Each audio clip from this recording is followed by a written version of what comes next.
Assalamualaikum warahmatullahi wabarakatuh. Perkenalkan, nama saya Najwa Fatini dan NIM ID 2067. Di sini saya akan menjelaskan mengenai tugas remedi algo.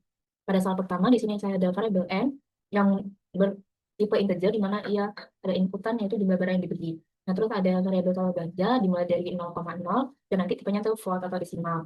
Nah, terus di sini ada looping for, di mana setiap i di range 1 sampai n plus 1 sesuai inputan nanti, di mana variabel harga barang yang bertipe float itu the input dengan f string masukkan harga barang ke i. Nah, hasilnya f string ini tuh biar nilai i-nya ini ke detect. Maksudnya ada nilainya. Nah, setelah itu ada variabel total belanja di mana plus sama dengan harga barang. Artinya itu total belanja sama dengan total belanja saat ini ditambah harga barang yang baru di input. Nah, setelah itu kita print f string total belanja sama dengan variabel total belanja. Nah,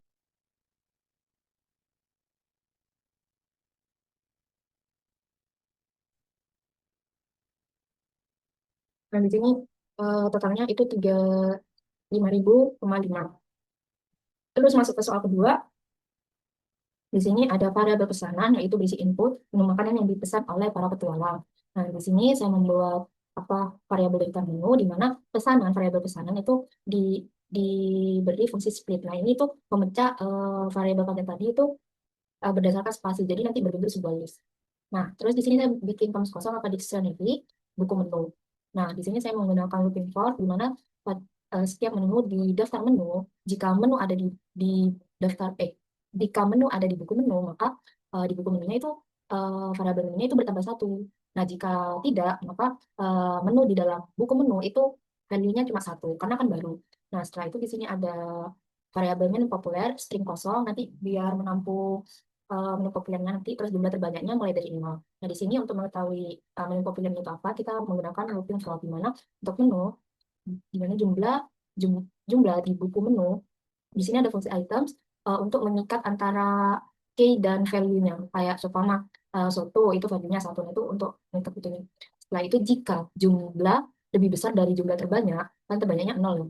Berarti uh, jumlah terbanyak itu sama dengan jumlah. Jadi kayak diperbarui gitu. Kalau seumpama uh, yang baru diinput itu lebih besar dari jumlah terbanyak.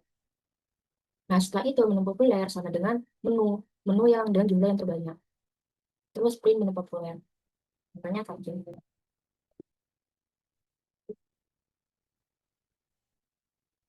Nah, ini akan muncul menu populernya itu solve. Selanjutnya pada soal nomor 3, di sini ada variable n bertipe integer dan input jumlah kata unik. Terus di sini ada variabel semua kata, yaitu berisi list kosong yang akan menampung kata yang diinput oleh pengguna. Setelah itu ada dictionary kosong dan variabel hitungan kata untuk menghitung uh, kata yang diinput. Terus di sini ada looping for, di mana setiap di mana i di range m sampai n itu ada input uh, kata yang diinput oleh pengguna dan variabel kata. Terus di sini ada semua kata, append kata, di mana kata yang diinput sama pengguna itu akan dimasukkan ke dalam akhir list dari variabel semua kata.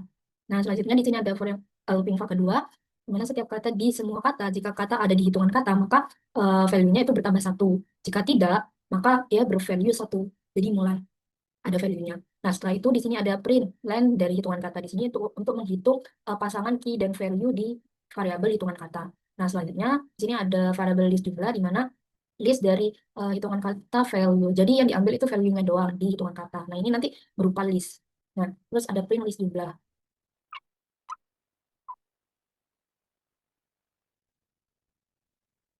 Nah, di sini eh, ada dua kata dan ABCD itu ada dua, terus yang SSS itu ada satu. Nah, terus untuk soal berikutnya, itu soal nomor 4. Di sini ada variabel n bertipe integer dan input itu tinggi menara.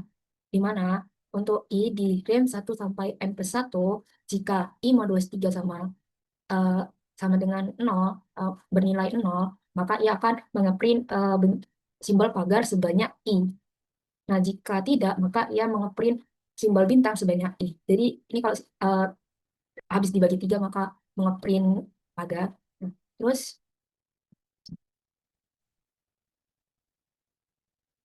di sini. Selanjutnya, pada nomor 5, yaitu nomor terakhir, di sini ada variabel simbol valid, yaitu agar simbol-simbol ini itu nanti diterima oleh program. Nah, terus di sini ada set itu untuk mempercepat proses pencariannya saja, pengecekannya maksudnya. Terus di sini ada variabel total sandi, berisi dictionary kosong. Terus ada rekap kategori di mana ini akan menghitung berapa sandi masing-masing kategori. Terus di sini ada variable n bertipe integer di mana berisi inputan berapa banyak kata sandi. Terus ada looping for di mana setiap i di range n. Terus ada variabel kata sandi, ini input kata sandi sebanyak n. Terus di sini skornya itu dimulai dari 0. Dan di sini ada eh, beberapa banyak variabel bertanda false dan itu akan berubah terus jika kriterianya memenuhi. Nah, di sini ada if jika jumlah karakter dari kata sandi lebih dari 8, ya skornya bertambah 2. Nah, untuk membuat ini itu ada looping for karakter di kata sandi. Jika karakter itu super atau ada huruf besar, itu maka bernilai true. Nah, jika karakter is lower, ada huruf kecil, itu bernilai true. Dan jika karakter is digit, ada angka, itu bernilai true. Dan terakhir, jika karakter ada di simbol valid, itu bernilai true. Ada simbolnya. Nah, jika ada huruf besar, itu skornya bertambah 1. Ada huruf kecil 1, ada angka bertambah 1. Dan jika ada simbol, maka skornya itu bertambah 2. Nah, di sini ada variabel variabel kategori, yaitu ada sebuah string kosong, nanti yang akan diisi berdasarkan skornya. Nah, jika skornya lebih dari 6, maka kategorinya kuat. Jika lebih dari 4 sedang. Jika lebih dari 2 itu lemah. Dan jika tidak, maka ia sangat lemah jika salah. Nah, terus di sini ada rekap kategori, di mana jika di kategorinya itu sudah ada, maka ia bertambah 1 di rekap kategori tadi. Yang di mana di sini. Jika kategorinya sama, ia akan bervalue bertambah 1. Nah, itu ada total sandi di mana nanti itu hasil dari analisis kata sandi sama dengan kategori ini dicatat di dictionary total sandi. Nah, di sini ada looping for untuk sandi kategori di total sandi items yang mengikat antara pasangan key dan value, biar ini ngeprint setiap sandi dan kategorinya apa, itu nanti biar ke print semua.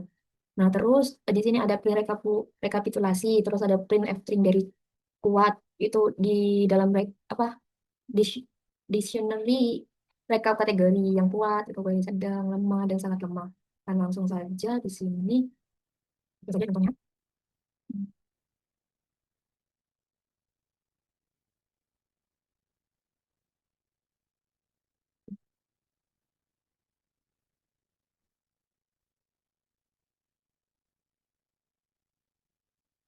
Di sini itu eh, langsung ke print, admin itu sangat lemah, terus sandi rahasia itu sangat lemah, terus password itu kuat, terus admin 123 itu kategorinya sedang, dan ini rekapitulasinya, dan di kode itu 1, sedang 1, lemah 0, dan sangat lemah itu 2. Sekian dari saya. Wassalamualaikum warahmatullahi wabarakatuh.